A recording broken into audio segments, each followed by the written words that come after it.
Selamat sore, ini VT 484.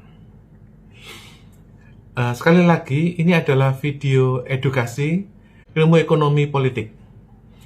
Bagi yang ingin hiburan, skip aja. Jadi, kemarin itu Presiden Prabowo ketemu dengan kelompok rohaniawan dan mendapatkan usul supaya membentuk komite reformasi polisi. Jadi begini, ya. Kita kembali ke era dwi fungsi ABRI. Tahun 2000 itu dibubarkan. Jadi era penutupan dwi fungsi ABRI itu adalah tahun 2000.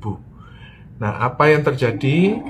Saat itu dwi fungsi ABRI itu pemimpinnya adalah Wiranto. Wiranto mundur, penggantinya adalah Pak Dai. Nah, Pak Dai ini adalah kingmaker.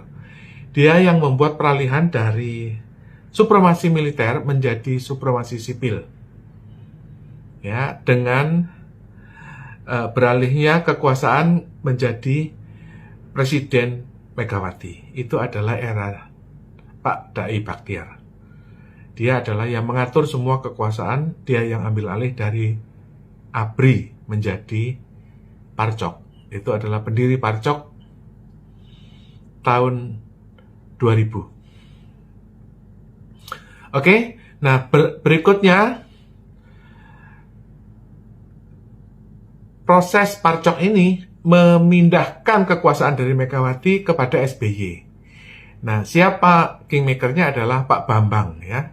Pak Bambang ini adalah kingmaker, oleh karena itu nggak semua Kapolri itu sakti, ya kecuali Pak Dai dan Pak Bambang. Oke, Pak Bambang berhasil memindahkan kekuasaan dari Megawati kepada SBY. Ya, dia tuh temannya SBY, angkatannya Prabowo tahun 74.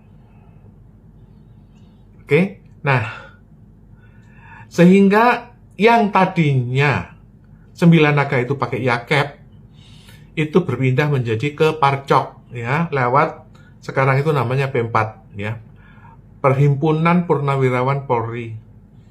Itu sekarang sebagai penggantinya yakep. Oleh karena itu, proses ini kemudian diturunkan kepada Jokowi dari SBY. Itu kingmakernya namanya Pak Budi, ya. Pak Budi ini ada dua namanya, dulu Budi Waseso dan Budi Gunawan. Nah, dua Budi inilah yang mengantar kepemimpinan Pak Jokowi, ya. Tapi rupanya Bu Mega itu nggak seneng, gitu loh, karena ya merasa tidak didengarkan aspirasinya, gitu loh. Oleh karena itu terjadi pertentangan dan muncullah Pak Tito. Jadi siapa penggantinya yakep? Yaitu Pak Dai, Pak Bambang, Pak Budi, dan Pak Tito. Oke, nah Pak Tito ini yang nggak cocok sama Pak Budi, ya. Ada dua Kapolrinya waktu itu. Jadi Kapolri yang sesungguhnya adalah Pak Budi, tapi disodok Pak Tito. Oleh karena itu sekarang Kapolri di Indonesia itu ada dua, ya. Kamu bosnya itu adalah Pak Tito satu dan dua Pak Budi. Loh, kok bisa ada Kapolri punya dua bos? Ya memang begitu, ya. Jadi bendahara polisi itu ada dua, Pak Tito dan Pak Budi. Oleh karena itu, ketika geng Pak Tito ini menghimpun dana lewat Sambo, diobrak-abrik sama Pak Budi. Sambo jebol, dikirimin cewek, langsung dibunuh itu ajudannya karena Pak Sambo ini masuk angin lewat ajudan cewek. Sehingga bendahara Tito ini masuk angin, tongpes karena Pak Sambo di rahasia. Akhirnya 9 naga ini yang tadinya membiayai yakep pindahlah kepada Pak Budi. Oleh karena itu, ketika terakhir itu judi online itu dibubarkan, di mana judi online itu adalah tanggung jawab dari Menko Polhukam, karena menurut Kepres nomor 20 tahun 2024 itu Satgas Anti Judi Online dipimpin oleh Menko Polhukam. Waktu itu Pak Mahfud yang kemudian diganti dengan Pak Budi Gunawan. Nah, disitulah terjadi komplikasi karena apa? Karena YAKEP itu yang tadinya dikuasaikan kepada Pak Budi untuk urusan judi online, karena dia mengambil oper dari Sambo.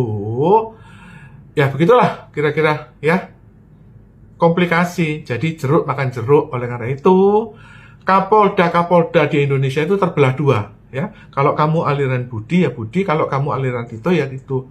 Dua-duanya itu keliru ya. Seharusnya kamu tuh polisi itu tunduk pada KUHP ya. Tapi KUHP-nya udah jadi dua ya, Partai Budi dan Partai Tito ya. Nah, itulah yang menjadi kehancuran Parcok. Oleh karena itu Parcok sekarang tuh bubar, diganti dengan Parjo. Oke. Nah, kalau Ferry Irwandi itu ingin terus melanjutkan hegemoni Parcok, nah Pak Ferry itu mau ikut partai Tito atau Partai Budi ya? Kamu sendiri nggak jelas ya, kamu sendiri akan dimakan oleh mereka. Oke. Oleh karena itu terjadi gejolak dari Irjen Sambo, kemudian tragedi Kanjuruhan, terus kemudian tragedi Pak Teddy Minahasa, yaitu gara-gara rebutan duitnya bendahara Parcok yang tadinya dari Partai Tito menjadi Partai Budi. Nah, dua-duanya salah kaprah. Yang seharusnya yang benar itu adalah kamu harus ikut KUHP. Oleh karena itu, dengan masuknya Parjo ini akan menegakkan KUHP lagi. Oleh karena itu, diajari oleh TNI. Kalau kamu ingin melaporkan atau menangkap Ferry Irwandi, kamu laporin dulu ke Polda. Ternyata ditolak sama Polda. Ya, kalau ditolak sama Polda, mungkin Pak Ferry Irwandi, hati-hati, jangan sampai kamu diinterogasi oleh Kodim. Oke, jangan kamu, gara-gara kamu, maka yang harusnya hukum ditegakkan lewat KUHP ini rusak lagi menjadi